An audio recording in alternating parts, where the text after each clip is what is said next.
Print off the cuff. Powered by K. Corp, corporate partner AIM Small Finance Bank, airline partner SpiceJet in association with NetSurf Network.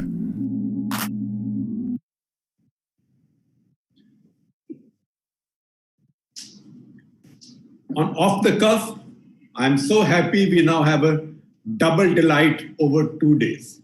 I have Uday Kotak, is banker, president of CII, Confederation of Indian Industry, a visionary, a self-made superstar in corporate India, as our guest. Just a day after we had Richard Haas, president of Council on Foreign Relations, who took the whole world in his white diplomatic and strategic sweep. And now we have Uday Kotak talking about the state of the world from India's point of view, particularly Indian economy's point of view.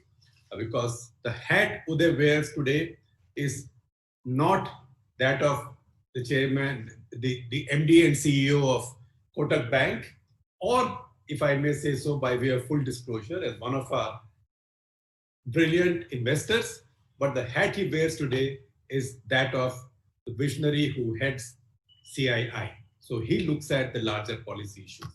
So, Uday, there will be a post-pandemic world sooner or later.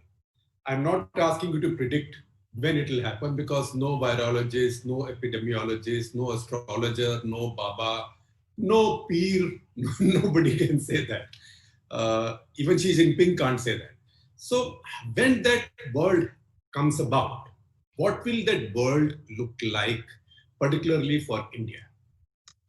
You know, Shekhar, I think about the post-COVID world actually has three parts. Part one is what was before COVID. Part two is during COVID. And part three is after COVID. You are asking the very right questions. What happens in the after COVID world or AC world? For that, a lot of this is DC and AC. AC, correct. So what happens in the AC world will also depend on what we do in the DC world, which is during COVID world, which is what we are in. And I think in the DC world, the biggest issue which is facing us is getting the balance between protecting lives from the virus and protecting lives from the loss of livelihood. And how well we handle that, because there is a significant risk of loss of lives because of livelihood loss as well. And walking that tightrope properly in the here and now, which is the during COVID world, will have significant implications in hopefully an after COVID world whenever it happens.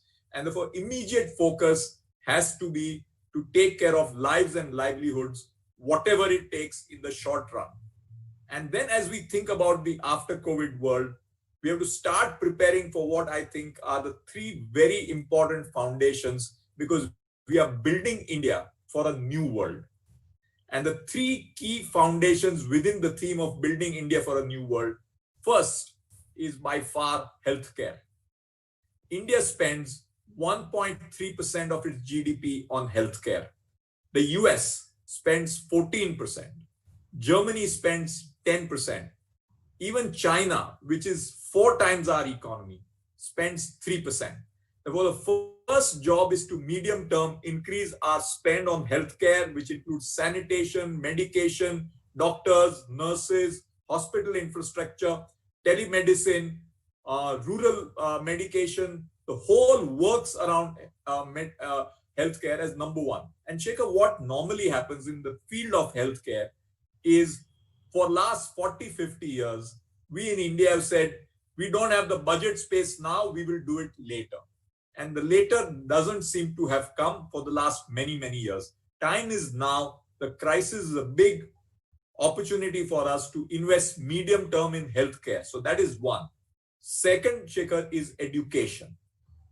Really go all out and put money into education starting now for building a post-COVID or an AC world. And third is Mother Nature. We have taken Mother Nature for granted. Sustainability is not something which will happen without us having active action. And nature has spoken, whether it's COVID itself, whether it is the cyclones on the east and the west coast, whether it's the locusts, all of them are giving us a wake-up call that we need to be in harmony with Mother Nature. Therefore, the three top medium-term priorities for India in the post-COVID era or the AC era are healthcare, education, Mother Nature. And where do you see corporate India fitting into this? I think first is on public health as well as private health. We need to do a significantly more amount of planning in public health. The government will need to spend, the government will have to will have to step in. And one of the challenges in public health is trust. There is a significant challenge for private sector in building that trust of people to be comfortable dealing with private sector in the field of health. There is that psychology that can we trust private sector, or what do we need to do to be able to trust private sector? And I think here business and industry have to step up and build that trust that what they are doing is the right thing. Of course, it has to be viable and profitable, but it has to build the customer trust with reference to what private sector does in the field of healthcare. Has some of that been missing? Have you found lately? Because now everybody is dealing with all kinds of medical care. And we know that government medical care doesn't work, because even when ministers fall sick, they go to a private hospital. Delhi's health minister fell sick with COVID and had to be moved to Max Hospital. But having said that, now that common Indian citizens are also dealing with both systems, do you think private medical care has excelled itself, or do you think it has left much to desire? There is some way to go. Shekhar, just think about anybody having a Mediclaim policy. You go to most clinics or doctors, they will ask you, are you coming in your individual capacity or under Mediclaim? If you're coming under Mediclaim, they will charge you much more. Now, that's not fair. When you're providing a service, how does it matter what source it is coming from? It has to be fair and transparent in terms of pricing. Similarly, recently we have heard cases where there has been a significant excessive charging by some of the hospitals in India for COVID patients who have come in and who are under pressure or under stress. Therefore, I think a certain principle, I don't think making profits is the wrong thing, but profiteering and taking advantage of people is something we need to take care as we go longer term. And here, if this confidence is built, the size of opportunity for investment and returns over medium term is enormous. And the government does not have enough fiscal space. So we will have to depend on private sector. And I look at it as an opportunity for private sector to excel itself. I'm giving a positive view about that. So in your business, which is banking, this would be called a usurious practice, profiteering.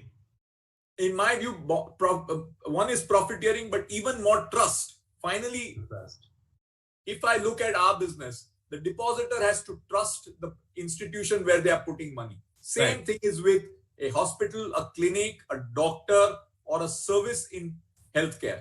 There has to be a deep confidence and trust that I will get fair treatment and I will be protected for my health. Yes, absolutely. Because once you go into the hospital, you hand over the keys to your life to these people. Correct. Who you might have never met before. Correct. And that trust needs to be built. And over the next 3 years, Shekhar, I think we should have a target to increase healthcare as a percentage of our GDP, at least double from where we are.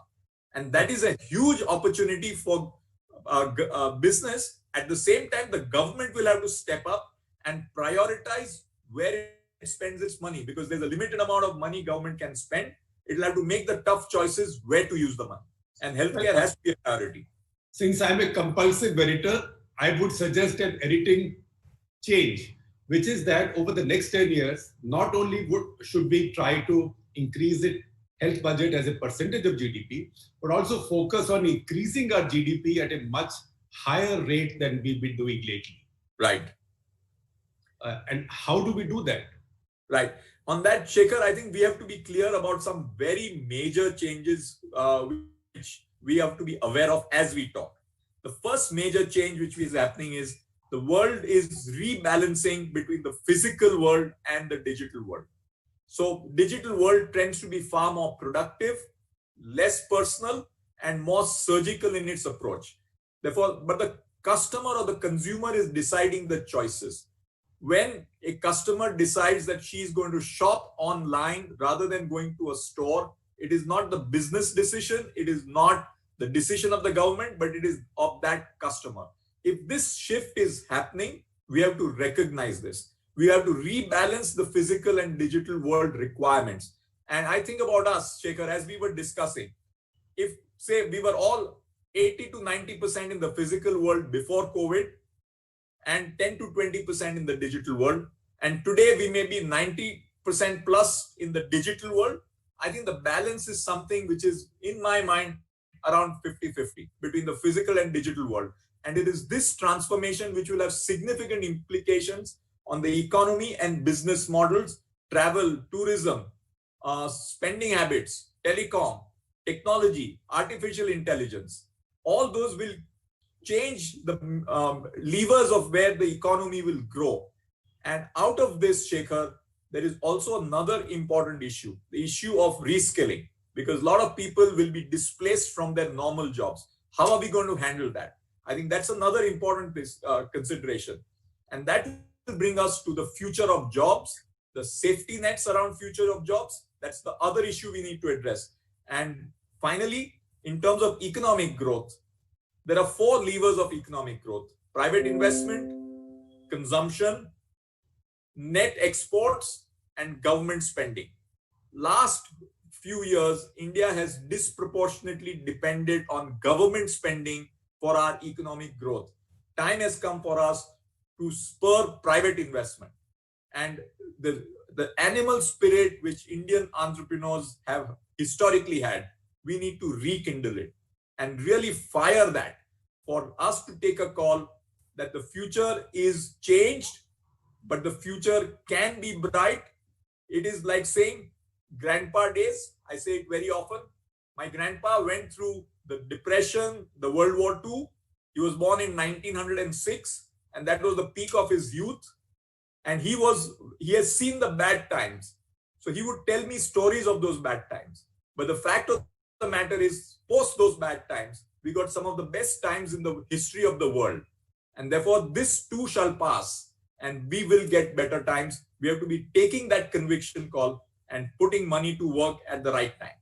So what does the government have to do to awaken these animal spirits? Although, as I like to say, spirits of the right animal, because tiger is one animal and a dog with its tail between its legs is also an animal. So, so spirits of the right animal. So to do that, what does the government have to do and what does the private sector have to do? See, first, Shekhar, on animals, I like the elephant. And India is always called the elephant. And therefore, the Indian elephant lumbers but walks steadily. I think it has to walk a little faster. And I think the most important thing is government and business must build it together. For the Prime Minister's call, including at CII, 125 years occasion where the Prime Minister came and spoke, he said, we will walk with business and we will find ways of making sure that economic growth comes back. I have a feeling that there is a very clear recognition that time has come for us to be pushing for growth as a necessity and a non-negotiable. Well, I will also take some questions from our guests. If this was a normal OTC, we'd have people sitting in the hall, and we'll have the pleasure of also hosting them for a drink afterwards, which we can't do. But we have wonderful guests nevertheless. So I have Nilab Malik of NetSurf. He says that recent SBI report talks about declining per capita income by 10 to 12% in India's richest states. What steps can India take to improve on this, given the backdrop of the border conflict right now and the economic ramifications of both the border conflict and the pandemic? Shekhar, I think rural-urban rebalance is another theme in this context I want to speak about. You know, all our lives, we have looked at migration, rural to urban, people moving from rural India to urban India out of aspiration. Therefore, our average migrant came to the cities for growth. And as the migrant came, what over the last 30, 40 years, what did the migrant get in the cities? Number one, he lived in a slum or a chawl. Average 500 persons per toilet. Second, the jobs he got were mainly insecure daily wage jobs. And third, the virus said that the risk is much higher in urban India compared to rural India. And the poor guy fled back. So my point is, this is now a time for us to look at this challenge as an opportunity. Thanks to connectivity and broadband, you can be sitting anywhere in India. And from that place, the world is your oyster. And why do I say this? Okay, look at the case of Google in America. They have started, they've been hiring people to work from home any part of America. Okay, and engineers get $200,000 a year salary sitting from home and working for Google. Now that engineer does not need to be in the United States, small village or town. It can be in a small village or town in India. How do we transform this to make sure that we've got the skilling and the quality of people? So we have really got two opportunities in that case. Number one, jobs are moving from China. India must grab manufacturing. There is a very significant opportunity. Maybe we need to do a lot more to be able to do that. And I am of the view that AtmaNirbhar Bharat is a competitive Bharat engaged with the world, not a protectionist Bharat. That is what my view about AtmaNirbhar Bharat is. I share the Prime Minister's dream of AtmaNirbhar Bharat and a competitive India engaged with the world. And therefore, we must get some of the factories from other places to India. But I think there is a bigger opportunity for India to be the office of the world, not just the back office, the front office. The best of our engineers can be anywhere in India serving Indian customers or global customers. And it makes no difference in the world of connectivity. Redefine our future beyond geographies. And I would like to add a line, which is geography is history.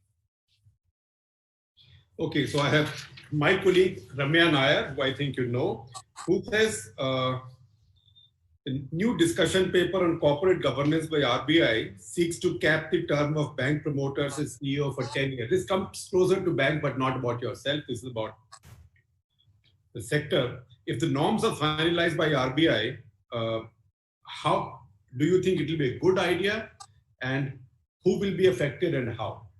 Shekhar, I would not like to talk on banking. I think that's a specialized subject. We will do another session. This is a session on broader India. And I'm very committed to have a broader vision about India and be a part of that story. We can have a separate session on the subject of banking. You know, my correspondents always listen to me, so what can I do? That's the reason they came up. So tell me something. Now you said you think Atmanirbharta is not protectionism. But everything this government has done in the name of Atmanirbharta is protectionism. In fact, raising tariffs across the board, now seeking country of origin, putting more barriers to clearances for investment, everything looks protectionist now. So whatever the Prime Minister's intention, I don't know, but translated in anybody's mind, it looks like be Indian, buy Indian. I'm proud to be Indian and buy Indian, but quality Indian. And at the right price. More than that, at a higher price. So here is my proposition. What this will lead to is that to protect India's businesses, you will put tariffs to make Indian consumers pay more and drive us back to Premier Padmini era. Shekhar, two parts to this answer. Answer number one is, in many countries, we are dealing with what I call as state capitalism, where the state is interfering in the pricing and the market pricing of many, many goods. So if you have an unfair field where the state has manipulated the pricing at which goods can be made in a particular country, in that case, it is not free and open competition. Therefore, what we need to ensure is the competition free and fair? If it is free and fair, I think Indian business must get more competitive rather than asking for price protectionism. But if it is not free and fair, we cannot hurt business because somebody is subsidizing somewhere which we are not aware of. For price manipulation by an exporter into India is something we should take care of. And what has happened is some of the countries, including China, have for a long time had a policy of predatory pricing, get in, establish a market, kill all competitors in the domestic market, and then establish dominance. I don't think that is something which I call as a fair competition. Therefore, we must protect Indian business not against free trade, but against unfair, subsidized, manipulative competition. That's the difference I would make between the two situations. So one of our viewers has a question which I think ties in quite nicely into this. This is Archisman Panda, who wants to know how can we prevent Chinese investments in Indian startups and have startups completely made and financed in India, because there is a lot of consternation about some of these startups which got a lot of money from China and are now creating or allegedly or seem to be creating monopolies. I personally believe, and I'm talking in the, as you said, in the language of a banker, if there is anything which I call as a priority sector, it is the priority sector for me is risk equity capital going into venture and being allowed to be considered as priority sector for the nation. Now, whether that support to the priority sector comes from an RBI or from the government of India or from any form of state support, that is fine. But number one priority for India is to develop risk capital base of Indians in India. Not only, I think we have seen a great development in the stock markets where equity mutual funds have come of age.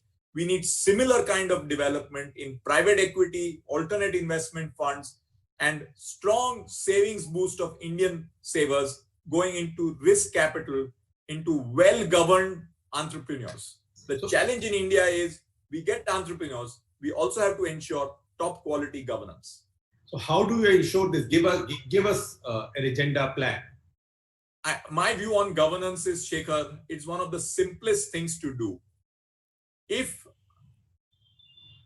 I do not own 100% of a company, if I own 99.9% of a company, in that case, I have to do what is right for 100% of the shareholders, not 99% of the shareholders. Therefore, a very simple mantra that whatever you do when you're running an institution, it is back to my principle of trust.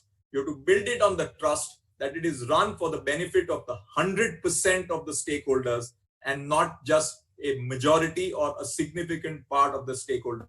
And if Indian DNA at every level gets this simple principle that I am a trustee for 100%, not just my 40-50% holding, I think we would have got the answers. Governance begins in the hearts of people. Unfortunately, because there are issue about lots of governance, we have many rules, but the rules must be supported by the spirit, and spirit has to come from people and culture.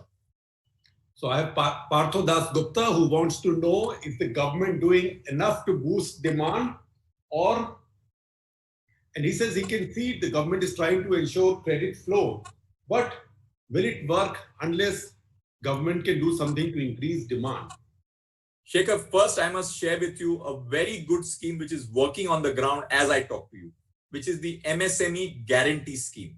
Right. Government of India has given 3 lakh crores of guarantees to all the banks. And I can say this on behalf of MSME sector, which we have got a special affinity to, which is a very large part of India.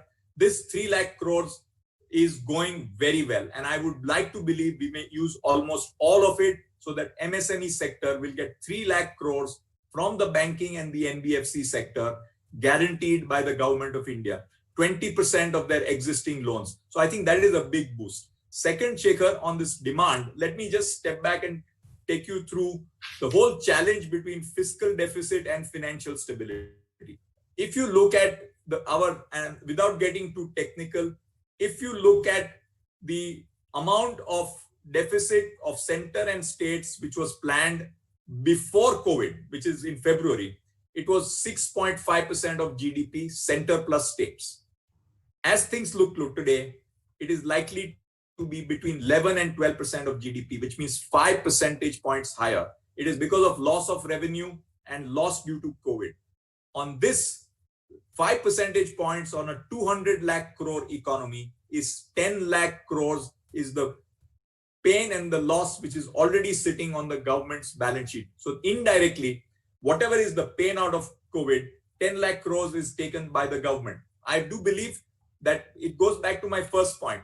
Protecting lives and livelihoods should be the number one priority. For that, if the government needs to spend, including direct cash transfers, we should do it because that is also demand boosting. But what is Shekhar happening today is that a lot of people are beginning to save money. Therefore, even if you give direct cash transfers to boost demand, the person who gets the direct cash transfer must spend the money. What if he or she saves? If that is the behavior, it will not give you the demand output unless the person saves. And that is one of the challenges of mindsets. They say recessions begin in the minds of people, and we need to change minds of people to get demand back. So if you let me take a question from somebody who's actually from Kotak Mahindra Bank. It says Rohit Rao, Kotak Mahindra Bank. We didn't set it up. He says, will India witness bankruptcies because of COVID-19 in the sectors most hit by it? That is hotels, tourism, airlines, media, real estate, infrastructure, etc. Shekhar, there are some sectors which are facing the headwind a lot more. I think in general, in a situation like this, I do believe many sectors will see some level of consolidation inevitably with a crisis of this kind. And what I would advise all businesses who may be watching this show, there are three important things which we need to keep in mind. Number one, if you are in a sensitive sector, please take stronger precautions. Two, please ensure that your operating overhead, your operating costs as a percentage of your total break-even are not disproportionately high from a fixed point of view. And third, if you have excessive leverage, that is your debt to equity ratio is high, please go out there. The capital markets are in good shape. Please raise capital and deleverage your businesses, whether it's from private equity, venture capital, or public markets. Please de-risk and deleverage yourselves for a challenging time ahead. If things correct well, it's fine. But prepare for an insurance in a way. That's what you need to do. So, in fact, Rohit has another question on this. He says, how long will this stock market euphoria last? Because this seems unconnected with reality. Shekhar, I think what are the stock markets saying? The stock markets are saying that we are not looking at earnings for 2021. They are a washout. Okay? They are not going to be good. The economy is going to be in negative GDP growth. We are now looking at earnings of 2022 and 2023. And the stock markets are believing that this will be a shorter term issue, Shekhar, and the after COVID era will get growth back. The medium term growth back is the bet the stock markets are taking. And therefore goes back to our economic strategy and policy. We need to focus on medium term growth and therefore not necessarily only focus on steroids in the short run. Build medium term growth and take steps which will make India more sustainable of the kind we discussed: healthcare, education, private investments to grow, becoming more digital, changing the nature of jobs. These are the kind of stuff we need to do on the medium term, in which case the economy and stock market will be aligned. We need to ensure that in the real economy, and stock market believes that we will be able to get there. So stock market is not all nuts. Yeah. It knows something. It knows something. So YP Rajesh, our managing editor, who's much smarter than me on issues of economy, he says, is the Indian economy truly beginning to grow green shoots, or are the pink papers just talking it up? No, the very color pink is something which means it's better times. So, I mean, that is the very nature of a pink paper, Shekhar. So you must give credit to pink papers. But let me just say that, post the lockdown, end March, early April, we were in a bit of a shock. Okay. And that shock was deep. And April was virtually close to zero in many areas. So if you are seeing a little pickup in June, people are feeling hopeful that it's not the end of the world. And that is that hope. In many ways, the stock market is logical, but the stock market is also playing the hope trade that the future will be getting better. Let us not get too pessimistic. And therefore, as some demand comes back, I think people are feeling better. But my personal view is we need to prepare that by January, February 2021, if say last February 2020, India's GDP was 100, February 21, across all sectors and all, I would be happy if we reached between 90 and 95. I would be happy with that, and keep that in mind. At least if we get there between now and February, instead of 100 in February 20 to 90 to 95 in February 21, it would be a good thing. And we need to work towards that. You talked about lives and livelihood. So I'm taking you back there. Now we've had phases of lockdown and now unlock 1. What do you want to see unlock 2 look like? Shekhar, we have to deal with reality. Now, whether the cure is 6 months away or a vaccine is 1 year away, we don't know. We have to hope that at least within the next 1 year, we will find some way out of this mess which the world is in. Therefore, if we keep that as the back of our mind, then we have to start dealing with reality. COVID is not going away in a hurry as we talk. Therefore, how do we make our lives normal? And it takes me back to what some of the countries have done. If you look at Hong Kong or even countries like Vietnam, they were much better prepared for the COVID crisis because they'd lived through SARS. And some of the low intensity measures are better than high intensity measures. Low intensity measures are masks and social distancing as examples. High intensity measures are lockdowns. High intensity measures, outcome versus cost is not a good equation. Therefore, let us get to low intensity measures. The challenge is India by very nature finds itself difficult to have a disciplined path that everyone must wear a mask, especially when you're out or in your group. So if you want a mask when you're out or in a group, wearing a mask has to be above the nose and not around the neck. Because half the time I see people having a mask, but it's around the neck and not covering the nose. That is no mask. Okay.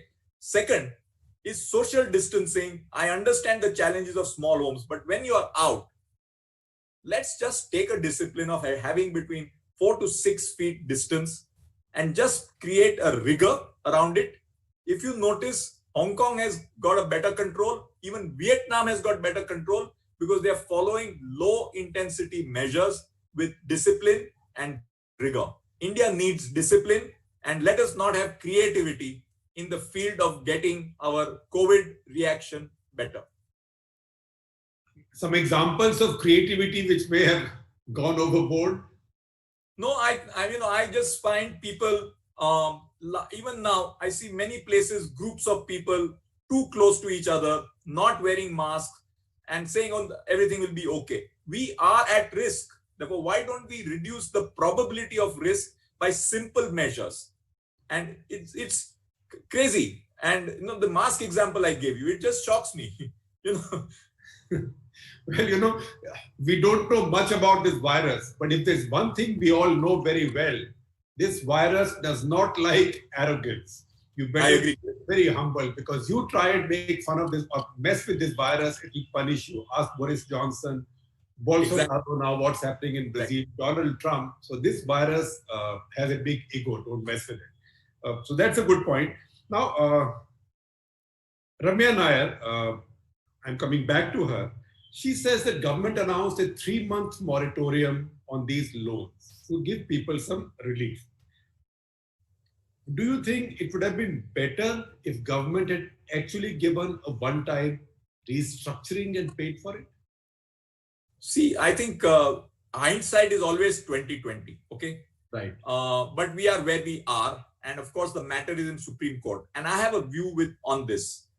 This business about interest on loans during moratorium. It is unthinkable for me as a banker to have a situation where I talk about interest moratorium on deposits of my depositor. Right. Okay. And banks are converters. Okay. Right. Therefore, how can we have a concept where you have no interest on the money laid out, but the depositor's money, rightly so, must be paid with interest? Because fundamentally, that is a disconnect, and I do not think things like that work. We need to have sensible fundamental basis of running our financial system. And I think on that, I fully support RBI and the government for standing up and taking a view that depositors' money matters.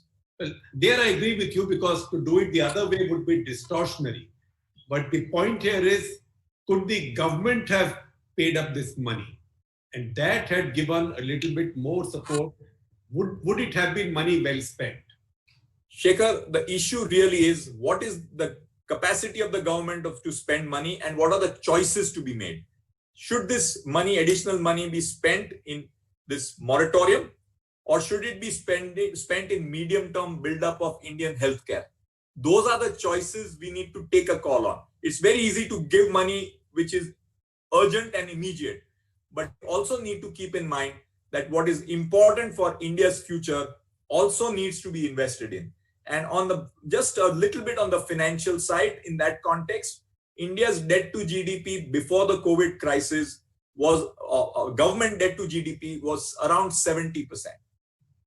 Globally, if we crossed 80 to 85% borrowings to GDP, we would start getting a little more vulnerable from the point of view of global flows which are coming to India. Therefore, we need to be clear that there is no hard and fast Lakshman Rekha of how much that percentage to GDP can be, but we cannot go too much overboard. And whether we like it or not, we are not the US dollar. We are not a reserve currency. We are the Indian rupee.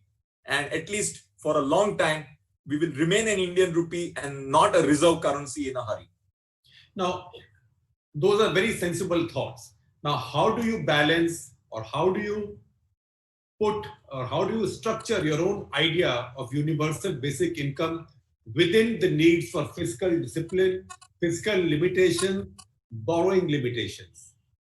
Shekhar, I think any safety net, which is what a universal basic income is, has to be done over a period of 5-7 years. And we got to build on it step by step every year. Like I said, in this year, if we need to spend on cash for lives and livelihoods, I would say there should be no limit on our borrowings. We should do whatever it takes. But if it is making a choice between healthcare versus something else, we must make those choices carefully. But medium term, I think we have to get a significant amount of money in universal basic income by stopping some of the wastages which we have. Unnecessary subsidies are another big issue which we need to take care of. And finally, for us to be able to support universal basic income, there is no choice but growth, growth, growth. And growth has to come back as a non-negotiable priority, because only if we get that can we fund what we need to do. So Francis Roy has a very relevant question. He says, do you think government will consider genuine big economic reforms like land and labor once parliament reconvenes? Or do you think we'll again miss this highway? Two very important points, Shekhar, on labor. I think we need to move to a flexible labor policy and at the same time have safety nets. Safety nets coming out of government and business, because you cannot have a flexible labor policy without safety net for people who get hurt. We need both together and in tandem. So that is, I'm supporting labor policy which is more flexible, but with appropriate safety nets. That's far as labor is concerned. On land, I think the time is now. And I would really like to see land reforms, particularly in rural and semi-urban India. We need to create manufacturing facilities there. We must find ways of getting out of this land acquisition logjam, which we have had for a long time. And in addition to that, I would also strongly support for companies which are setting up manufacturing in rural and semi-urban India to create jobs there. We must look at giving regional subsidies as also bringing investment allowance back. You recall historically, in addition to 100% depreciation, we used to give 25% additional investment allowance for people putting investment into industrial and manufacturing assets. Let's bring it back. Sahil Rapartiwar, if I pronounce the name right, he says, how can we attract investments from China, people who might be leaving China or people who might be simply de-risking themselves by spreading it? What are the, if government asked you to give a short agenda, what will that be? 1, 2, 3. Okay, first what the government has already done, which is good, reducing tax rates on corporate, whether it's for new investments, 15%, and for existing companies, 25%. So I think that is a good thing. But more importantly, with reference to what can we do from here? First, single window for all approvals. And full protection once the approvals have been given. You don't want an investigation 5 or 10 years later saying, oh, what you did was wrong. And I am fundamentally against any regulation or legislation which is retrospective in nature. Do things which are forward.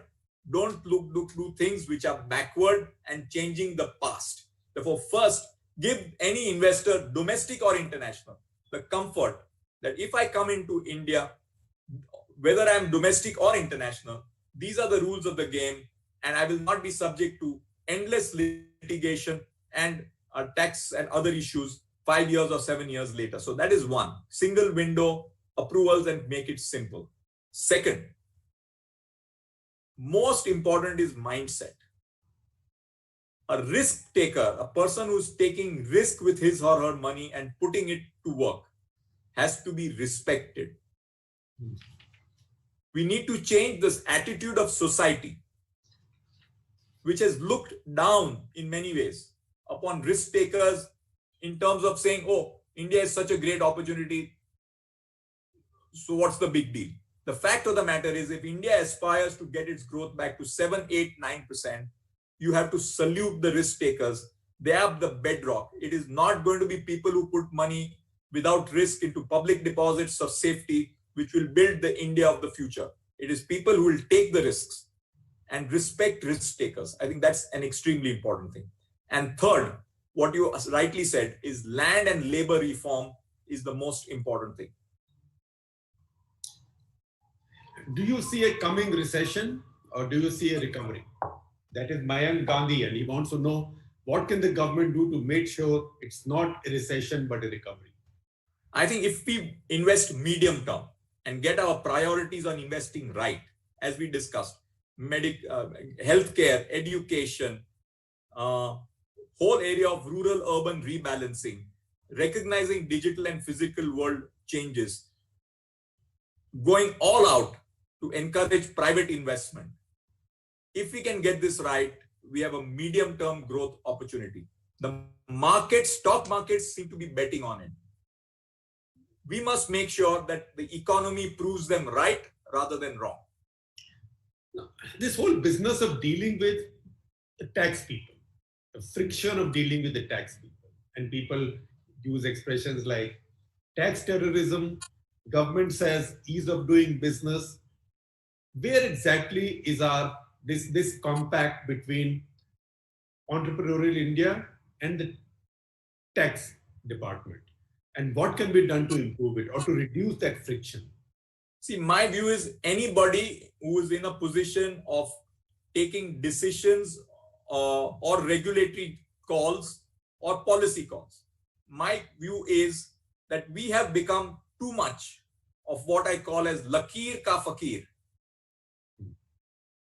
There is human mind has one of the best qualities, which is known that in a particular system or a particular situation, we have great ability of human judgment of what is right and what is wrong. You cannot have your lines and your rules to be put in such a manner that you stop thinking and using the mind and mindlessly follow a line which is written in some rule. let's be real. If India has to progress, we are in an uncharted world. It is something we have never seen. And in this new world, we must be flexible and be ready to use human judgment and stop worrying that if I use my judgment, I will have investigating agencies going after me. That is the single most important fear we need to correct and move away from Lakir ka Fakir to say, I am a human being, I have a human mind, I have the ability to think and take my call based on analysis and judgment. And if I do a bona fide decision, which is right based on my judgment, it shall be honored and not questioned 5 years later in hindsight. Well, it becomes a much bigger threat for a civil servant because right now, 5 years or 7 years after I retire, one of these dreaded C's or maybe a bunch of them together will come at me and rob my pension and rob my peace of mind. But Shekhar, I think there have been some change in law in that. I think there has also been a change in the Prevention of Corruption Act, where bona fide acts are getting protected. That change of law has happened in Mr. Jaitley's time, and he has particularly ensured that that has happened. So I think finally, unless we are ready to be doing the right things, but not scared of taking the decisions, we will make progress. If we cannot get out of that, we run the risk of not being able to get out of our Chakravyuh. Do you get that sense from the government that they are receptive to this? I think I have found the government extremely open, especially in the post-COVID world, where they are recognizing the challenges we all face together. Therefore, it is truly an opportunity for civil society, business, and government to work together for a common purpose. And I see the opportunity very much now as we talk. So another fellow banker or maybe, I think allied, Anjali Tarapur from HDFC, and she's asking a larger question about the health of banks. What are your views on the need for a large bad bank for India supported by the government? What has hampered private asset construction companies? Because we thought they would fill in this role, but that has not entirely happened yet. Shekhar, I've lived through the late 90s when you saw the first big financial crisis in the Indian financial market. You would recollect Unit Trust of India, IFCI, and the challenges that IDBI faced. Now, I will go to the example of IDBI. When IDBI went into problems and IDBI and IDBI Bank was merged, we created a bad bank within IDBI called IDBI SASF. This was done in 2002 or 2003. Over the last 17 or 18 years, people have forgotten what has happened there. Therefore, when we create a bad bank, we must not forget the fundamental objective of what a bad bank or any solution must have. We must be able to recover money on assets which we have lent for. Therefore, is that objective going to be achieved? Second, when you create a bad bank, what is the price at which banks will transfer the loans to the bad bank? How will the pricing process happen? If it is a market process, which is what it should be, then it cannot be one bad bank. It has to be multiple. If it is one bad bank, then there is no fair pricing and we run the risk of a black box. We should avoid a black box when we take a call on making a bad bank. So, as we'd say, किसी और के पाप उठा के अपने ऊपर नहीं डालने देते. Or recovery is the most important thing. 100 rupees ke samne, how much will we recover? Will it give us a better outcome on recovery? Then we should do it. If we believe it is unclear, we should be careful before we do it. So, Uday, we are coming to the conclusion of this soon, and I know you have much else to do. But tell me something, it's a philosophical question. That look at all democracies. Corporate leaders in those democracies are never hesitant or afraid to speak their minds. In India, it's the opposite. I find, it's been said often that when a budget is presented on camera, everybody says 9 out of 10. In fact, if they have their way, they'll call it 11 out of 10. But off camera, they say mar gaye. So when will corporate India acquire a spine, and also when will it acquire a voice? See, Shekhar, there are two parts to it. Number one, is what I call as a sense of fear for what many parts of corporate India may not have done the right things. Okay. So therefore, when you are in that position, you naturally have to be cautious what you speak. Second, where you don't have a sense of fear for the actions which you have done, in that case, I believe that truly you can give your views. All that you need to do is give it in a manner which is properly said in the right manner. And I give the example of eating food at home. We don't eat our food in a utensil. We eat our food on a plate. So it is properly poured, it's arranged, but it's the same food. It is a question of how you deliver the message, not the message itself. And as long as you do it in a manner which is fair and objective without a vested interest, I have no doubt that the policymakers are open to listen and understand the message. How much cronyism do you see in Indian capitalism today? I think significantly changed. India has gone through what I call as a cleansing process. It is still not complete, but we have seen a very significant cleansing process in India over the last few years. And it has come with pain. Any significant cleansing has pain. And I give the example of a white shirt. What we need to ensure is that if a shirt is white but a little dirty, it needs to be washed and soaked. But after doing that, what we need is a clean white shirt, not a torn white shirt. And that's what we need to take care.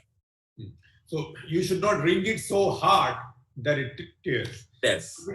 I think on those words of wisdom, Uday, we can conclude this. Thank you very much. It's been a brilliant conversation, but that is something one would expect with you anyway. Thank you, Shekhar, and always delighted to be with you. And all the best.